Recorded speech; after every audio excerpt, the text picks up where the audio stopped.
Salut les memies cool, désolée je débarque intégralement à la bourre, mais en ce moment je suis ultra nulle en gestion du timing. Ma semaine 26, je vous la raconte maintenant.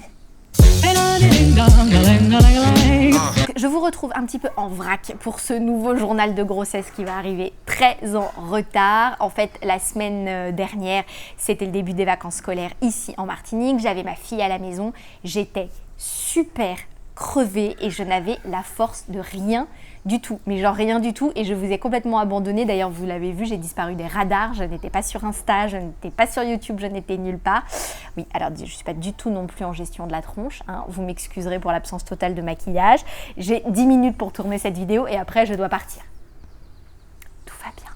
Cette semaine, que s'est-il passé? Eh bien, nous sommes partis en week-end avec des amis pour fêter l'anniversaire d'un copain. C'était super sympa. On a loué une très très belle maison au Gros Morne. Ah oui, ça aussi il faut que je vous raconte, le bruit. Donc on a loué une très belle maison au Gros Morne, super sympa et tout, week-end de copains, barbecue, piscine, jacuzzi et tout ça. Sauf que du coup, on était beaucoup. Je vais vous expliquer. On était beaucoup et c'était très très fatigant et il m'a fallu globalement une semaine pour m'en remettre. Le bruit que vous entendez, c'est des travaux qui ont lieu sur mon toit depuis la semaine dernière, donc toute cette première semaine de vacances. Avec ma fille, nous avons été réveillés entre 6h et 6h30 du matin par des boum boum sur le toit parce que donc on a eu depuis l'ouragan Maria, des problèmes sur notre toit, etc. Notre propriétaire a fait des devis pendant assez longtemps pour trouver la bonne solution, etc. Et évidemment, les travaux se font pendant les vacances scolaires. Voilà. Donc c'est super. Donc mis à part ça, eh bien écoutez, tout va bien. Là, ça va beaucoup mieux. Je suis reposée. J'aurai l'occasion de vous expliquer tout ça dans le cadre de la vidéo de la semaine 27. Mais voilà, c'était vraiment cool. Bon week-end, malgré la fatigue, hein, évidemment, mais très bon week-end, très bon moment, vacances un petit peu hardcore avec les travaux, tout ça, tout ça. Sinon, d'un point de vue purement grossesse, j'ai fait face à quelques petits désagréments. Je vous l'avais dit, la dernière fois que j'ai vu ma sage-femme, elle m'a represcrit du fer et de l'acide folique et des antibiotiques pour traiter mon streptocoque B. J'ai beau manger beaucoup de yaourt, ça m'a quand même un peu gênée au niveau du bidon. J'avais une espèce de goût de métal dans la bouche tout le temps. C'était assez désagréable. Et surtout, glamour quand tu nous tiens. Niveau bidon, c'était franchement pas ça du tout. J'ai passé presque une semaine à être constipée avec des gaz, le bide ultra gonflé, ultra dur. Je vous passe les détails et pourtant je ne mange pas tant de féculents que ça, je mange des légumes et des fruits à tous les repas. Donc ça a été franchement hyper difficile à éliminer. J'ai demandé conseil à ma belle-mère qui a toujours des tas de petits remèdes et qui m'a dit, et ça a plutôt bien marché honnêtement, de faire bouillir 5 étoiles de badiane, donc 5 petits anis étoilés, avec 2 gousses d'ail. Oui, ça paraît chelou, mais je vous assure que le goût de l'anis couvre celui de l'ail. Vous faites bouillir ça quelques minutes. Une fois que ça a bien bouilli, vous couvrez, vous laissez infuser. Et quand l'infusion commence à colorer, vous la laissez tiédir et là, vous la buvez.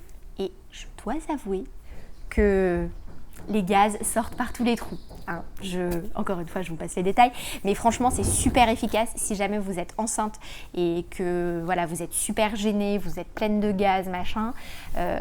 Alors évidemment, faites ce traitement quand vous êtes seule, bien sûr. Votre vie de couple pourrait en pâtir quelque peu. Mais en dehors de tous ces détails tout à fait réjouissants, je me suis rendu compte d'un truc qui est plutôt agréable cette fois-ci. C'est que comparativement à ma première grossesse, je me sens beaucoup plus connectée à mon bébé que la première fois.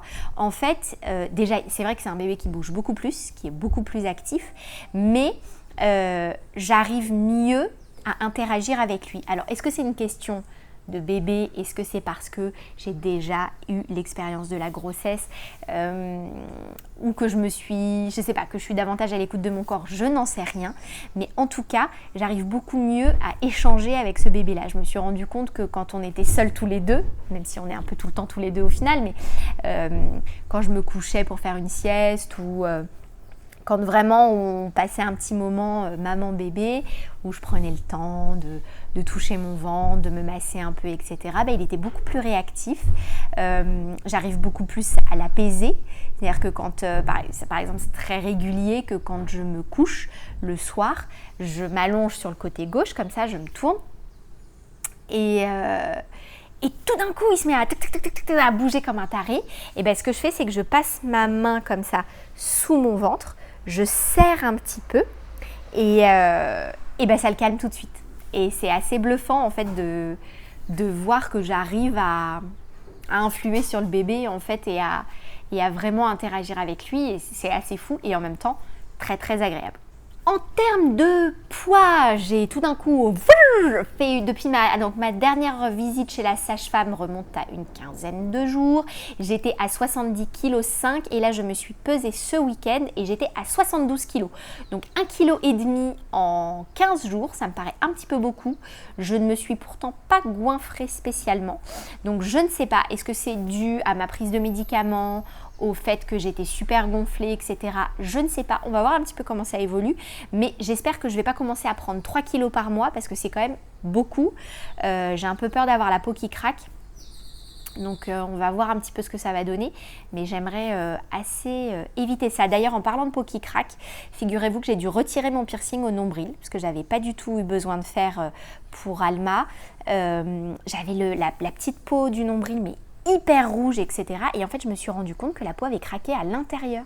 Ça m'avait pas du tout fait ça. Pourtant, j'avais acheté un piercing spécial et tout. J'ai dû tout retirer, donc en espérant que ça ne se rebouche pas. Donc, je désinfecte bien matin et soir et je mets un petit peu d'homéoplasmine en espérant que ça s'arrange rapidement. Voilà pour cette 26e semaine de grossesse avec beaucoup de retard. Je vous prie de m'en excuser. Là, j'ai récupéré la patate, j'ai repris du poil de la bête. Donc normalement, vos vidéos devraient reprendre un rythme régulier avec 2 sorties par semaine. C'est promis. Je vous souhaite à toutes une très très bonne semaine et je vous dis à très vite. N'oubliez pas de liker cette vidéo si elle vous a plu et de vous abonner à la chaîne si ce n'est pas encore fait. Je vous fais des gros bisous et je vous dis à très vite. Encore une fois. Ding dong, ding dong, ding dong, ding dong, ding dong, ding dong, ding dong, ding dong, ding dong.